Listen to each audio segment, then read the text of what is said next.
नमस्ते। आज हामी निकै दुःखद घटनामा केन्द्रित हुँदैछौँ अहमदाबादमा भएको त्यो एयर इन्डिया उडान एआई 771 को विमान दुर्घटना। हो।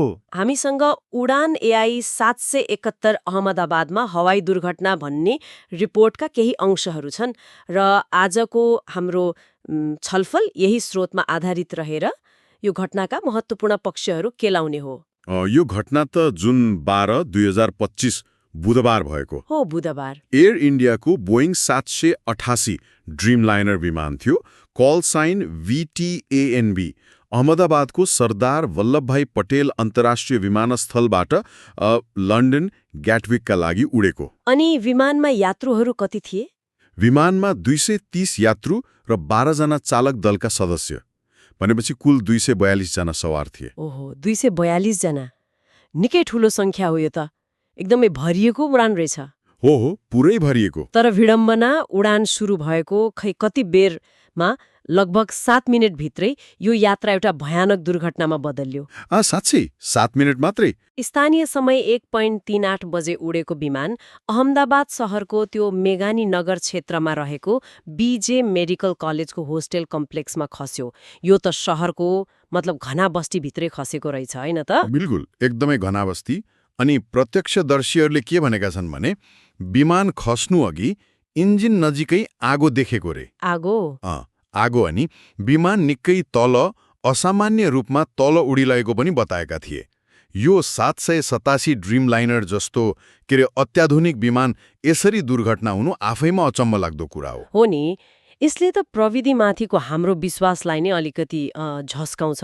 अनि शहरको बीचमा त्यो पनि मेडिकल कलेज जस्तो ठाउँमा खस्नुले? हो, त्यसले त शहरी क्षेत्रमाथिको उडान मार्ग र आपतकालीन व्यवस्थापनबारे पनि गम्भीर प्रश्न उठाउँछ। र मानवीय क्षतिको कुरा गर्दा त आँकडा झनै डरलाग्दो छ। विमानमा सवार 242 जना मध्ये 241 जनाको मृत्यु भयो। 241 जना? यो आफैमा भयानक छ। त्यसमाथि जमिनमा पनि ठूलो क्षति भयो नि। हो नि। जमिनमा रहेका थप 38 जना भन्दा बढी मानिसहरूको पनि ज्यान गयो भन्ने पुष्टि भयो। ए भगवान! यो घटना हालैका दशकहरूमा भारतको सबैभन्दा घातक हवाई दुर्घटना मध्ये एक बनेको छ। यसले निम्त्याएको त्यो मानवीय पीडा त खै अकल्पनीय छ। यस्तो त्रासदीको बीचमा एउटा अचम्मको खबर पनि छ, एउटा चमत्कारी कुरा। हो, त्यो जीवित व्यक्तिको कुरा हैन? हो, विमानमा सवार एक व्यक्ति जीवितै भेटिए। 40 वर्षीय ब्रिटिश नागरिक विश्वश कुमार रमेश। विश्वश कुमार रमेश। उनी सिट 11A मा थिए रे। यो कसरी सम्भव भयो होला?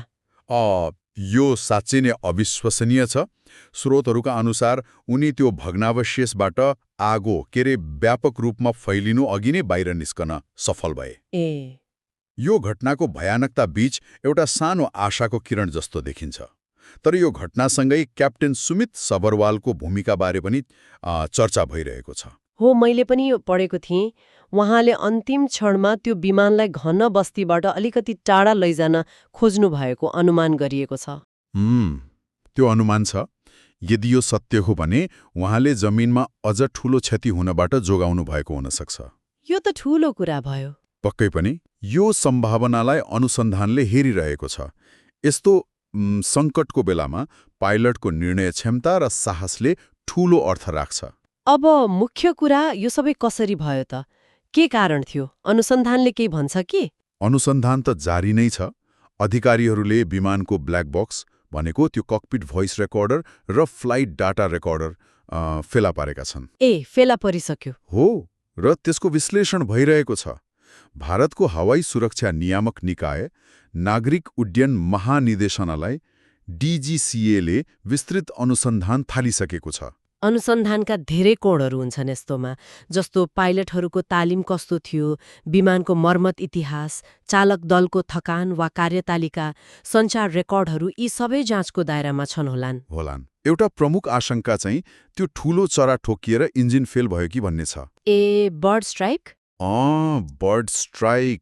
खास गरी टेक अफको बेला इन्जिनले अधिकतम पावरमा काम गरिरहेको हुन्छ नि, त्यस्तो बेला यो जोखिम बढी हुन्छ। अरू के सम्भावनाहरू हेरिँदैछ त? अरू पनि छन्, जस्तो कि इन्धनमा मिसावट वा केही गडबडी थियो कि, कुनै महत्त्वपूर्ण सेन्सरले काम गरेन कि, वा मानवीय त्रुटि मतलब पाइलटको निर्णय प्रक्रियामा कुनै चूक भयो कि, यी सबै सम्भावनाहरूलाई खुला राखिएको छ। भनेपछि सबै एङ्गलबाट हेरिँदैछ। हो, सबै एङ्गलबाट। सत्य तथ्य पत्ता लगाउन त्यो ब्ल्याक बक्सको डेटा एकदमै महत्त्वपूर्ण हुनेछ। यो घटनाको तत्काल असर पनि देखिन थालेको छ हैन? एयर इन्डियाले आफ्ना केही 787 ड्रिम लाइनर विमानहरूलाई अस्थायी रूपमा ग्राउन्डेड गरेको छ अरे। गरेको छ। केही अन्तर्राष्ट्रिय उडानहरू पनि रद्द भएका छन् अनि पीडितका परिवारलाई क्षतिपूर्ति दिने घोषणा पनि भएको छ। क्षतिपूर्ति त अब हो, आर्थिक क्षतिपूर्तिले मानवीय क्षतिलाई कहिल्यै पूर्ति गर्न सक्दैन, त्यो त सत्य हो। तर यो एयरलाइन्सको जिम्मेवारीको एउटा पक्ष पनि हो। वास्तवमा यो दुर्घटनाको गम्भीरताले भारतीय उड्डयन क्षेत्रको समग्र सुरक्षा प्रणालीमाथि नै गम्भीर प्रश्न उठाएको छ। पक्कै पनि। चाहे त्यो पाइलट तालिम होस्, विमान मर्मत सम्भार प्रक्रिया होस्, वा नियामक निकायको निगरानी होस्, यसलाई त सम्पूर्ण प्रणालीको लागि एक वेकअप कल नै भनिएको छ। निश्चय पनि। हरेक पटक हामी विमान चढ्दा हामीले आफ्नो सुरक्षाको पूर्ण विश्वास पाइलट र एयरलाइन्सलाई दिएका हुन्छौं नि। हो त। यस्ता घटनाले त्यो विश्वासमा गहिरो चोट पुर्याउँछ। हुन त पाइलटको सम्भावित बहादुरी र त्यो एकमात्र जीवित यात्रुको कथाले केही सान्त्वना देला, तर सयौं परिवारले भोगेको पीडा त अतुलनीय छ। एकदमै। अन्ततः यो दुःखद घटनाले हामीलाई एउटा महत्त्वपूर्ण प्रश्न सोध्न बाध्य बनाउँछ। भविष्यमा यस्ता दुर्घटनाहरू फेरि नहोस् भन्नका लागि हामी के ठोस कदम चाल्न सक्छौं? हो, यो महत्त्वपूर्ण प्रश्न हो। यो केवल उड्डयन उद्योगको लागि मात्र होइन, हामी सबैले मनन गर्नुपर्ने विषय हो जस्तो लाग्छ मलाई। किनकि यसले सार्वजनिक सुरक्षा र विश्वासको त्यो जगलाई नै छुन्छ।